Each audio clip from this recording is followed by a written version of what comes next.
एक काम कर, क्या नाम तेरा? हट एक तरफ पाले में ना मत दे। रुक।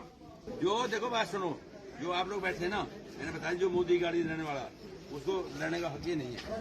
लड़ना चाहिए, हमने कहा गाँव में बुरा लगा, किसी बुरा लगा, सीधी बात है। नमस्कार, आदाब। आपके साथ मैं स्मिता शर्मा हूं। आप देख रहे हैं मेरा YouTube station Smita Sharma journalist. और आज इस व्लॉग में बात करूंगी मैं राजस्थान में हुए एक वाकये की। एक काम कर, क्या नाम तेरा? हट एक तरफ पाले में ना मत दे। रुक। जो इस वक्त सोशल मीडिया पर काफी चर्चा का विषय बना हुआ है और इस मुद्दे पर थोड़ी सी बातचीत करनी जरूरी है, क्योंकि ये एक अकेला मुद्दा नहीं है। ये कहीं ना कहीं हमारे जो बिगड़ते हुए मानसिकता की ओर पॉइंट आउट कर रहा है कि बहुत सारी चीज़ें हैं समाज में जो आज हम गलत कर रहे हैं, खास करके जब वो मसला धर्म से जुड़ा हुआ होता है, जो नफरत की आग लगातार फैल रही है इस देश में, और इसे हर रोज़ लेजिटिमाइज किया जा रहा है अलग अलग तरीके से। खास करके जो अल्पसंख्यक हैं, मुस्लिम्स हैं या दलित्स हैं, इसे फ्रॉम द टॉप, इसे बड़े बड़े नेता, इसे बड़े बड़े लीडर्स वो लगातार लेजिटिमाइज कर रहे हैं। हम बात कर रहे हैं राजस्थान के टोंक की। तो यहाँ एक कंबल वितरण एक समारोह का आयोजन किया गया था, जहाँ पे कंबल दान दे रहे थे यहाँ के पूर्व सांसद रहे, 2 बार बीजेपी से संसद में चुन कर गए सुखबीर सिंह जौनापुरिया। अब अच्छी बात है, आप गरीबों के बीच में एक अच्छा काम कर रहे हैं, आप जाकर उनको कंबल देना चाह रहे हैं और इसकी जो है वो वीडियोस डाल रहे थे बड़ी अपने ट्विटर फीड पर, अपने सोशल मीडिया प्लेटफॉर्म पर।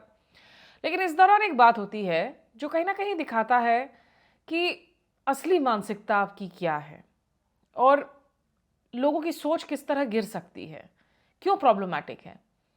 जब आप कोई दान देना चाहते हैं, जब आप लोगों के लिए भला करना चाहते हैं, तो हमें तो यही सिखाया गया ना कि भाई आप जाति धर्म भेदभाव बिना किए आप देखो, आप एक इंसान होने के नाते आप किसी की मदद कर रहे हो।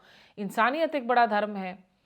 लेकिन पूर्व सांसद साहब जब कंबल वितरण कर रहे थे तो एक औरत का, एक बुजुर्ग औरत का वो नाम पूछते हैं और फिर पता चलता है कि भाई वो दूसरे समुदाय से हैं, वो अल्पसंख्यक हैं, तो वो उनको कहते हैं हटो हटो कह देते हैं और उनको कंबल देने से वो इनकार कर देते हैं। आगे पता चलता है कि उसमें थोड़ी बहस भी होती है और फिर वो कहते हैं ये मेरा प्राइवेट समारोह है, मैं नहीं दूंगा कंबल। तो आप जरा सोचिए ये कैसी सोच है। एक गरीब इंसान, आप गरीब औरतों को बुला रहे हैं, आप कह रहे हैं कि मैं कंबल दान करना चाहता हूं, तो अगर करना चाहते हैं तो अच्छे मन से, साफ मन से कीजिए। ये कैसी सोच है? जिस देश में प्रधानमंत्री नरेंद्र मोदी लाल किले की प्राचीर पर खड़े होकर सबके साथ सबका विकास का नारा देते हैं, लेकिन उन्हीं की अपनी पार्टी के तमाम ऐसे नेता हैं और खुद खैर प्रधानमंत्री भी जो है अपने बड़े ध्रुवीकरण वाले भाषण देते हैं रैलियों में। इससे देश का नाम बदनाम जरूर होता है।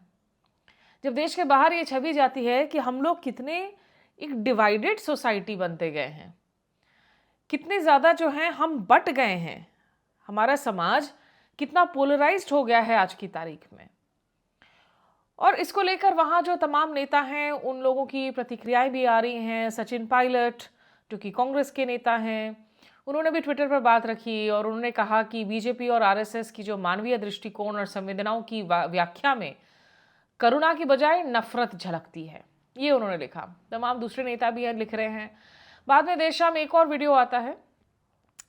ये वीडियो में कुछ लोग जाते हैं, उसी बुजुर्ग महिला से मिलते हैं, उनको कंबल देते हैं। ये लोग हिंदू हैं लेकिन कांग्रेस के साथ जुड़े हुए हैं और इन्होंने जाकर कहा कि ये जो हुआ है ये बहुत गलत मानसिकता है, हम इसका खंडन करते हैं और अपनी तरफ से जो है उनको कंबल मिठाई ले जाकर दिया। थोड़ी सी वो क्लिप भी आपको सुना देती हूँ।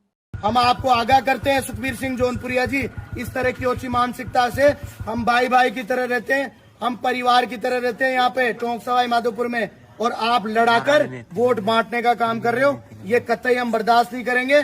और ये कंबल बांटना कोई आपको दिखाना नहीं था कि हम कंबल बांट सकते हैं, बल्कि हमारा इन लोगों के साथ हमारा स्वाभिमान जिंदा है, उस स्वाभिमान के साथ हम इन लोगों के साथ खड़े हैं और जब तक ये यहाँ पे रहेंगे हम पूरे भाईचारा के साथ उस चीज को आगे बढ़ाकर पूरी हमारे जो एक कौमी एकता है उसकी मिसाल के रूप में पहले भी हम रहते हैं और आगे भी रहेंगे।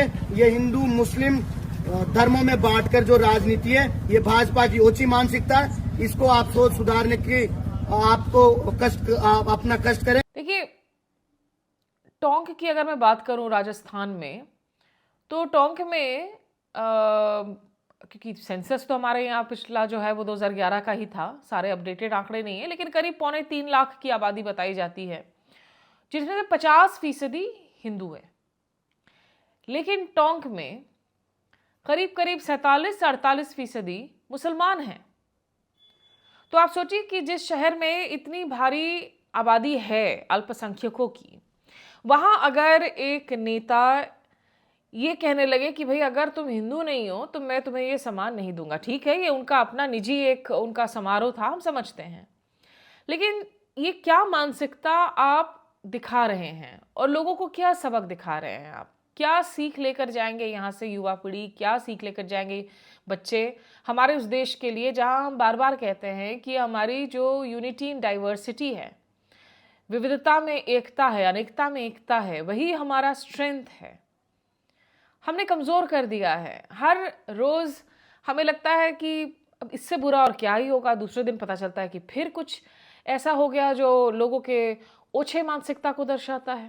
देखिए, हमारे यहाँ जब इंसान एक चुनाव जीतकर नेता बनकर विधानसभा जाता है, संसद जाता है, तो आप शपथ ग्रहण करते हैं, आप शपथ लेते हैं, संविधान की शपथ लेते हैं आप।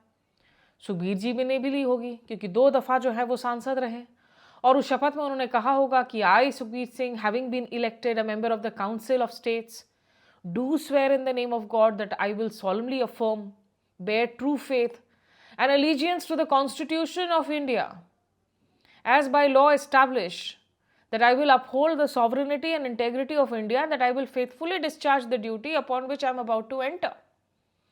कि संविधान की शपथ लेकर हम कह रहे हैं कि हम संविधान की ओर हमारी जो एलिजियंस हैं, हम संविधान के जो हमारे नियम कानून हैं उसको हम अपहोल्ड करेंगे और देश की संप्रभुता के लिए हम काम करेंगे। संप्रभुता तभी होगा ना जब आप एकजुट रहेंगे और संप्रभुता के लिए आप लड़ सकेंगे। लेकिन इतने नफरत के बीज हर स्तर पर आप बोए जा रहे हैं। क्या हुआ उस शपथ का जो आपने लिया होगा? भूल गए?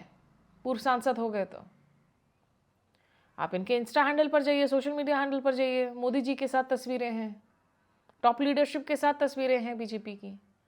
तो या तो बीजेपी ये जुमला कहना बंद कर दे कि सबका साथ सबका विकास। और अभी बांग्लादेश में चुनाव हुए थे, बांग्लादेश में जब हिंदुओं पर कोई हमला होता है, उनकी मौत की खबर आती है, हाँ, किसी भी संवेदनशील समाज को इसकी पूरी तरीके से, भरपूर तरीके से इसकी आलोचना करनी चाहिए, इसका खंडन करना चाहिए, ये मांग करनी चाहिए कि समान अधिकार हों तमाम लोगों के, किसी भी धर्म के हों। बांग्लादेश में हिंदुओं को प्रोटेक्शन मिलनी चाहिए। किसी को हक नहीं कि आप उनके धर्म के आधार पर उनको आप मॉब लिंच कर दे, असॉल्ट कर दे। लेकिन आप वही हादसे जब रोज़ रोज़ रोज़ रोज़ रोज़ रोज़ भारत में आप इस नफ़रत को देखते हैं, क्या हमारे पास वो नैतिकता बच जाती है कि हम किसी और को जाकर लेक्चर कर सकें, किसी और को जाकर हम भाषण दे सकें, हम सरमन्स दे सकें? सोचिए ज़रा। और लोगों के अंदर जो कभी धर्म जाति को लेकर जो ये नफ़रत भरी है, जिसकी वजह से मॉब असॉल्ट्स की खबरें आती हैं, ये भी आपको बता दे कि अब ये सिर्फ धर्म जाति तक सीमित नहीं रह रहे हैं। लोगों के अंदर इतना गुस्सा और नफरत भर गया है कि वो आप उन्हीं के समुदाय के हों फिर भी उनको फ़र्क नहीं पड़ता।